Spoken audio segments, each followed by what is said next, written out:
রসুলের উম্মত যে নবী পেটে পাথর বেঁধেছে কিন্তু হারাম খায় নাই, তুমি সেই নবীর উম্মত করে তোর কদিন খাওয়া হয়?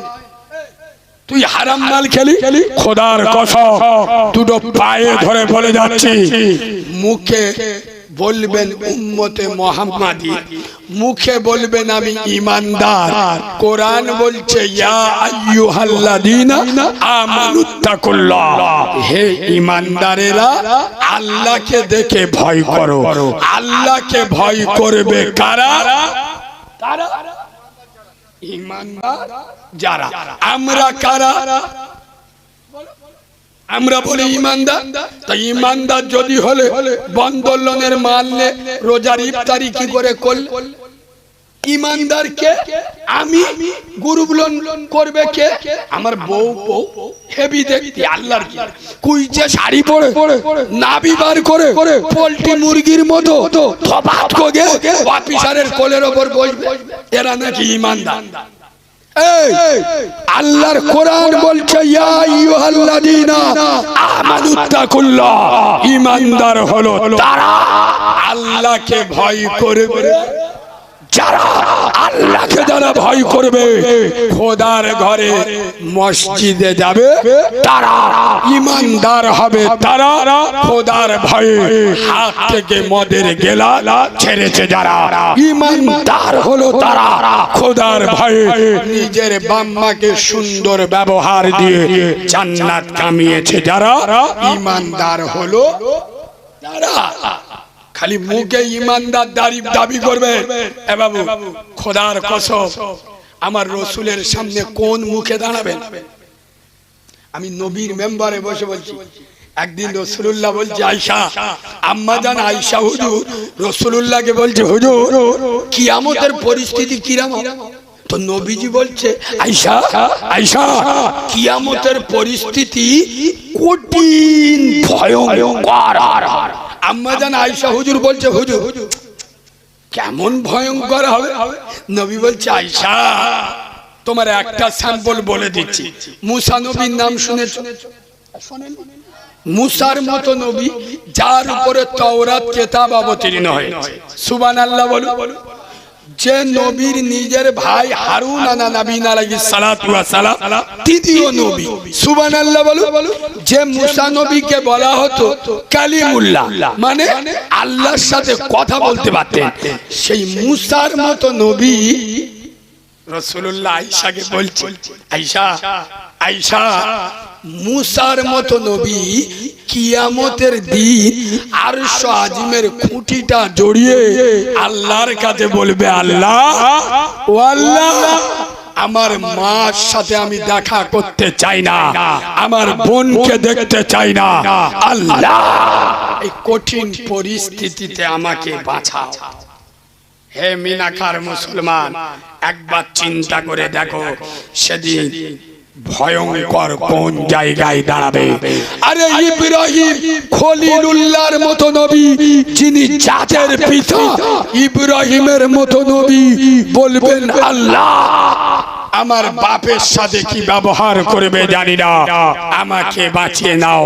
খোদার কসম এই রকম দিনে আমার দিনের নবী, মদিনাওয়ালা নবী, কামলিওয়ালা নবী, আমিনার লাল একবার বলবেন না আল্লাহ আমার কি হবে, বলবেন আল্লাহ আমার উম্মতে মুহাম্মাদীদের কি হবে। সুবহানাল্লাহ বলে। কিয়ামতের যখন শুরু হবে সবাই কবর থেকে উঠবে, আমার রসুল যখন রওজা পাক থেকে আল্লাহ বলবেন জিবরাইল আমার বন্ধুকে নিয়ে আস। রাসূলুল্লাহ রওজা থেকে উঠবেন, খোদার কসম আমার রসুলের মুখে প্রথম ভাষা থাকবে জিবরাইল জিবরাইল বলো আমার উম্মতে মুহাম্মাদীদের কি খবর। হাই হাই খোদার কসম বিশ্ব নবী যেদিন পৃথিবী ছেড়ে চলে যাচ্ছেন, আল্লাহর নবী চোখ দিয়ে টস টস করে পানি ঝরছে। হে মিনাকার মুসলমান, মানে এটা নয় যে নবী মৃত্যুর ভয়ে কাঁদছে, না এর মানে এটা নয় নবী হাসান হোসেনের প্রেমে কাঁদছে, এর মানে এটা নয়, ফাতেমা আয়েশা খাদিজার জন্য কাঁদছে, খোদার কসম নবী কাঁদছে, জিবরাইলকে ডেকে বলছে, জিবরাইল আমার কোনো দুঃখ নয়, কোনো কষ্ট নয়, ওরে জিবরাইল আমি নবী চলে যাব, কোনো অসুবিধা হবে না, আমার গুনাহগার উম্মতে মুহাম্মাদীদের কি হবে? যে নবী মরণে কাঁদে, কবরে কাঁদে, কিয়ামতে কাঁদে, সেই নবীর সামনে কোন মুখে দাঁড়াবে তুমি উম্মতে মুহাম্মাদী? আজ তোমার মুখে দাড়ি নাই। খোদার কসম রাসূলুল্লাহ বলে যাচ্ছেন, যারা দাড়ি চাচলো ওরা আমার গলায় ছুরি চালালো, যারা নবীর গলায় ছুরি চালায় এরা কোন লজ্জায় আমার রাসূলের সামনে দাঁড়াতে পারে? কথা বুঝছেন না? আপনাদের পাড়ার মসজিদে যদি গ্রামের কোন ছেলে বোতল খানে মানে বুঝবেন চুল্লু টুল্লু খেয়ে মানে মদরত খেয়ে যদি মসজিদে যায়, মুসল্লিরা তার চুমো খাবে? কথা বলে মুসল্লিরা জুতো বেড়া করবি, বিয়াদবের বাচ্চা টুটি মদ খেয়ে মসজিদে আগো মদ খেয়ে যদি মসজিদে গেলে জুতো বেড়া করে, সুদখোর মসজিদে গেলে দুলাভাই বলে সামনে বসান কেন? কথা বলে না কেন? এই বাবু ভালো করে শুনে, মদ খেলে মার সঙ্গে জেনা করা হয় না, সুদ খেলে মাকে রেপ করা হয়। এই কথা শুনছে? বাঁদরামি করতে আসি নাই, নবীর মেম্বারে কথা বলছি, বুকে খাঁচা আছে বলে বলছি। আমি মিশকাতুল মাসাবিরের হাদিস দিয়ে প্রমাণ করে দেবো, যারা বন্ধন লোনে টাকা খায়, গ্রুপ লোনে টাকা খায়, সুদের টাকা খায়, এরা নিজেদের মাকে রেপ করে। প্রমাণ না করতে পারলে বাংলার জমিনে কোন নবিয়ানা মেম্বারে আমাকে উঠতে দেবেন না। যদি এটা মিশকাতের হাদিস দিয়ে প্রমাণ করে দিই, তারপরে যারা বন্ধন লোন গ্রুপ লোন সুদের টাকা খাবে এরা পাক্কা কাউরা খ্রিস্টানের ছানা হবে, যেহেতু মুসলমানের ছানা নিজের মাকে রেপ করতে পারে পারে না? আব্বা দুটো পায়ে ধরে বলছি, আমার কথায় রাগ করবেন না, আমি সত্যটা বলছি, অন্যায় বলছি। আচ্ছা কাল সকালে যদি আপনাদের পুরো গ্রাম বন্ধন লোন ভরে যায়, আমি কি মারামারি করতে আসি? কথা বলেন, এটা হারাম, হারাম বলার অধিকার আমার নেই, আমি বলবো না। কথা বলেন, আমার মতো মৌলবী যদি সুদ খায়, আর আপনারা ভুল ভাববেন, আমি শুধু আপনাদের বলছি না, সুদ এমন হালাল হয়ে গেছে, শুধু আপনারা নয়, এখন চেক করে দেখবেন অনেক হাফেজ মাওলানা বক্তা ভিতরে জড়িয়ে পড়েন না পড়েন, ডাক্তার মাস্টার অফিসার প্রফেসর সর্বস্তরে কোনো না কোনো ভাবে সুদ ঢুকে গেছে না যায়। আমি শুধু যে আপনাদের বলছি তাই না, আমার বাপ যদি সুদ খায়, আমি মৌলবী বলে ফেরেশতারা ছেড়ে দেবে? কথা বলে, গোটা দুনিয়ার লোক যদি বন্ধন লোন গ্রুপ লোন খায়, তাই এটা কি হালাল হয়ে যাবে? হারাম। তা হারামটা আলেমরা বলবে না বলবে? তা মুয়াজ্জিন যদি সুদ খায়, তা ওই সুদটা কি হালাল হয়ে যাবে? হালাল হালাল। হারামটা হারাম, আমি হারাম খাচ্ছি, আমি মালটা ভালো না। মুয়াজ্জিন যদি সুদ খায়, এ বাবু এদিকে দেখা, এ বাবু এদিকে, মুয়াজ্জিন যদি সুদ খায় প্রকাশ্য, আর ওই মুয়াজ্জিন মসজিদে আযান দেয়, গ্রামের লোকেরা কোলা গাছে গোলায় দড়ি দেয়। শোনে না না ঠিক ধরে, ঠিক ধরে শোনে, না না ঠিক ধরে, একদম রাইট কথা বলে, এটা আমি ভালোবাসি, কারণ যেটা বুঝতে পারবো না জিজ্ঞেস করি। আরে হ্যাঁ না, এটা কোনো মস্তানি না, প্রশ্ন যে করে সে উত্তর জানে, এটা প্রশ্ন নয়, ও বেচারি জানতে চেয়েছেন না। ভালো কথা বলে, প্রথমে বলে কোন মুয়াজ্জিন কোথা বাড়ি সুদ খায়, কোথা বাড়ি? এই তো বাবা আন্দাজে ঢিল মারবেন না না না। আমার মনে হয় শোনে মুসলমানরা এত নিকৃষ্ট হয়ে যায় না, আমি গার রাগে বলছি ঠিক কথা, কিন্তু এত নিকৃষ্ট হয়ে যায়নি এরা হয়তো নামাজ পড়ে না।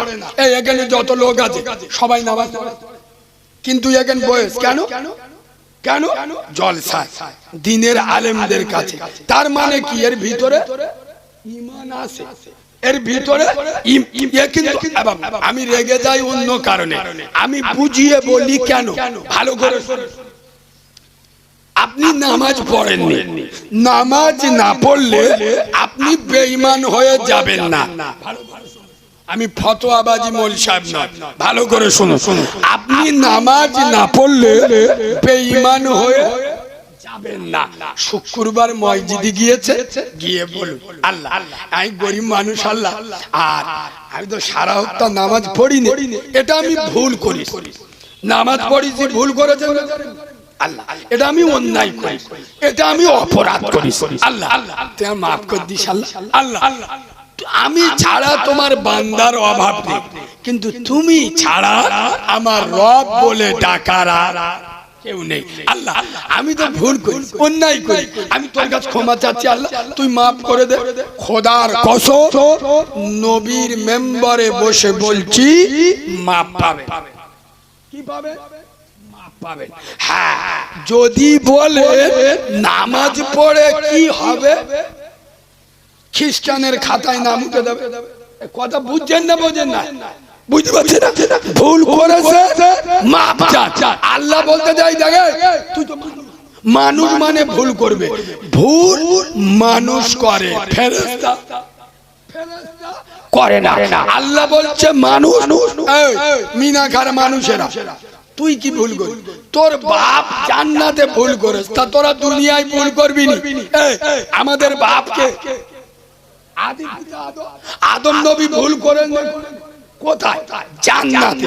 আল্লাহ বলতে যে তোর বাপ জান্নাতে ভুল করে, তোরা তো ছেলে দুনিয়ায় ভুল করবি, 1000 বার ভুল করবি, প্রতিদিন 1000 বার ভুল করবি, 1000 বার হাত তুলে বলবি আল্লাহ মাফ কর দাও, আল্লাহ মাফ কর দাও। আমি আল্লাহ কথা দিচ্ছি তোর 1000 বার মাফ করে দেবো। সুবহানাল্লাহ। এর থেকে দয়ার আল্লাহর পৃথিবীতে পাবে? কথা বলে না পাবে?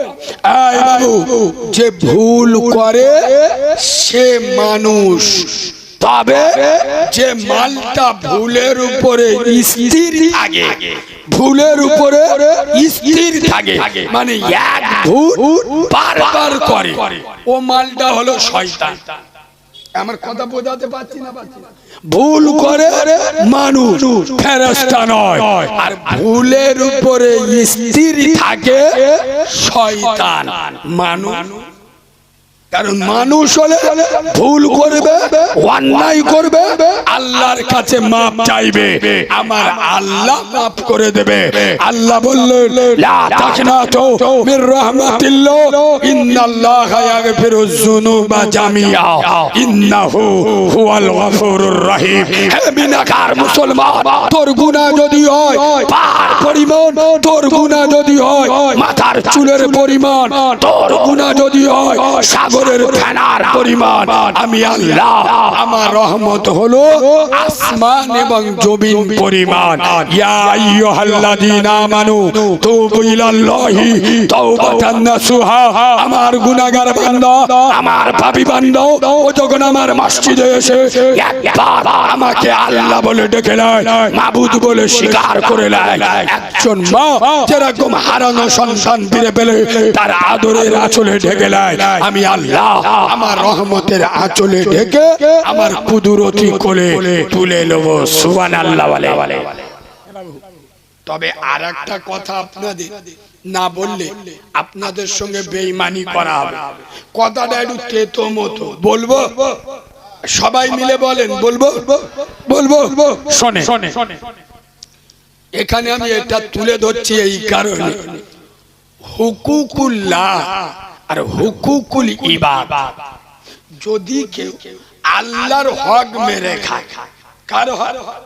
আল্লাহর হক কি?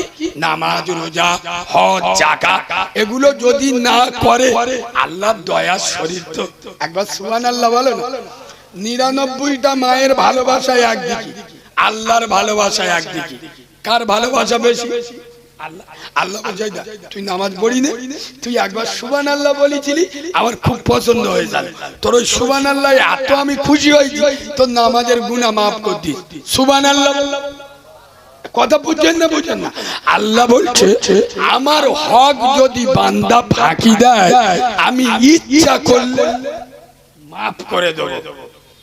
তবে হুকুকুল ইবাদ, বান্দার হক। কার হক? বান্দার হক। বান্দার হক মানে কি? শুধু ভাই বোনের নয়, ভাইয়ের হক, মায়ের হক, বাপের হক, প্রতিবেশীর হক, গ্রামের হক, মহল্লার হক। যারা মেরে খায় আল্লাহ মাফ। কথা বল। 2021-এ, 2023-এ, 2025-এ, 2018-য় বিনা অপরাধে যার ঘর ভেঙেছ, বিনা অপরাধে ওর নামে মিথ্যা কেস দিয়েছ, বিনা অপরাধে 6 মাস বাড়িতে ঢুকতে দাওনি, খোদার কসম, ফামাইয়ামাল মিসকালা যাররাতিন খায়রান ইয়ারা ওয়া মাইয়ামাল মিসকালা যাররাতিন শাররান ইয়ারা। যাররা থেকে যাররা পরিমাণ মানুষের মনে ব্যথা দিয়েছ, দুঃখ দিয়েছ, কষ্ট দিয়েছ, জুলুম করেছ, অত্যাচার করেছ, তোমার ক্ষমতা ছিল বলে বিনা অপরাধে ওর বাড়িঘর ভেঙেছিলে, বিনা অপরাধে মিথ্যা কেস দিয়েছিলে, বিনা অপরাধে 1 বছর ওকে নিজের জন্মভূমিতে পা দিতে দাওনি। লিখে রাখো, পৃথিবীর সব থেকে বড় সরকার, পৃথিবীর সব থেকে বড় সম্রাট আল্লাহ বললেন আমি আল্লাহ ওকে মাফ করব না। কিয়ামতে ওর স্পেশাল বিচার হবে। কথা বুঝছেন না? বোঝেন না? কিন্তু আমাদের করিমের বাপ মরে গেছে, মালটা এড়ে গরুর মতো জানাজার মাঠে চিৎপাত করে শুইয়ে রেখে গ্রামের লোকেদের বলতে, ও গ্রামের লোকেরা, আমার বাপ যার গাঁটলা বাঁশ দিয়ে গেছে, মাফ করে দিও। আমার কথাটা হয়তো একটু শুনতে খারাপ লাগলো, ইচ্ছা করে বললুম যাতে মনে থাকে। আমি কি বাজে কথা বললাম? জানাজার মাঠে দাঁড়িয়ে বলে না যে আমার বাপ যার কাছে অন্যায় করেছে মাফ করে দেবে, ওর মা ভাবে এই বাঁদরের বাচ্চা, বিনা অপরাধে তোর টাকার গরম, পাটির গরম, পেটর গরম, তোর নীতির গরম, হারাম মাল খেয়ে ইয়েতিম অনাথের ঝেড়ে দালালি করে, তোলাবাজি করে একজন অসহায়ের গায়ে হাত তুলেছিস, আর তোর জানাজার মাঠে গ্রামের লোক জানাজার নিয়ত বেঁধে বলতে আল্লাহ এখানে পড়তে হয় আল্লাহুম্মা গফিরলি হাইয়িনা ওয়া মাইয়িতিনা। গ্রামের লোক এ দোয়া পড়ে না, গ্রামের লোক আল্লাহু আকবার জানাজা দেড়ে পড়তে রব্বানা যালামনা। আল্লাহ জ্বললি এ শালা স্পেশাল জ্বলবে, আমরা জ্বলবো না। ও আল্লাহ গ্রাম জ্বলিয়ে মরেছে, আল্লাহ তুই দেখে নিস। খোদার কসম, হুকুকুল্লাহ আর হুকুকুল ইবাদ, আল্লাহর হক আর বান্দার হক। এখন যত যুবক ছেলে বসে আছে, আমি যুবকদের বলে যাচ্ছি বিশেষ করে, এই যুবকেরা, আমি কিন্তু ফতোয়া মারা হুজুর নয়, আমি যুবকদের খুব ভালোবাসি। আমি যুবকদের পায়ে ধরে বলে যাচ্ছি, আমার জীবনের মিশন যুবকরা কি করে মসজিদ মুখ হয়, যুবকরা কি করে ইসলামের সাথে জুড়ে যায়। কেন? যুবকরা এগোলে ইসলাম এগোবে। খোদার কসম, আল্লাহর নবী আব্দুল্লাহর বেটা নূরে মুহাম্মদ স্বয়ং রাসূলুল্লাহ ওমরের মতো সন্ত্রাসী, ওমরের মতো একজন গুন্ডা রাসূল হাত তুলে বলছে আল্লাহ এই মক্কায় খাত্তাবের বেটা বলে একজন আছে, ওর নাম ওমর, ওর 26 বছর বয়স। আল্লাহ ছেলেটার মধ্যে এনার্জি আছে, পাওয়ার আছে, ছেলেটার দম আছে। আল্লাহ ওই খাত্তাবের বেটা যদি আমার ইসলামের কলেমা পড়ে, তাহলে আমার দ্বীনের দাওয়াতটা দেওয়া, কলেমার দাওয়াত দেওয়াটা আমি রাসূল আমার জন্য খানিকটা সহজ হয়ে যায়। এই নবী ওমরের জন্য দোয়া করেছিল না করে? আমরা আলেম উলামারা যুবকদের জন্য দোয়া করি। হ্যাঁ যুবক, আজ ইসলামে তোমাদের দরকার। এই মুরব্বি বাবাজিরা রিটায়ার করে নেন, যুবকদের মসজিদের সেক্রেটারি বানিয়ে দেন, যুবকদের মসজিদের মাতোয়ালি বানিয়ে দেন, যুবকদের মাদ্রাসায় দায়িত্ব দেন, যুবকদের হাতে জলসা মাহফিল ছেড়ে দেন। খোদার কসম যুবকরা এগোবে, ইসলাম এগোবে। প্রতিটা গ্রামে 20 থেকে 30টা যুবক এক হয়ে সংগঠন করো, সংগঠনের নাম দাও হেল্পফুল ফজল। যে সংগঠন আমার আব্দুল্লাহর বেটা নূরে মুহাম্মদ 25 বছর বয়সে করেছিল, কোন বিধবা গ্রামে যেন দুঃখ করতে না পারে। আমার স্বামী নাই বলে আমার পাশে দাঁড়ানোর লোক ছিল না। এই যুবক ভাইরা, তোমরা গিয়ে ওই বিধবার মদত করবে। কোন এতিম তার বাপের অভাব যাতে না বুঝতে পারে, তার মাথায় আদরের হাত দেবে। এই যুবক ছেলেরা, গ্রামে যেখানে অন্যায় কাজ হবে দল দেখবে না, নেতা দেখবে না, তৃণমূল, সিপিএম, কংগ্রেস, আইএসএফ দেখবে না।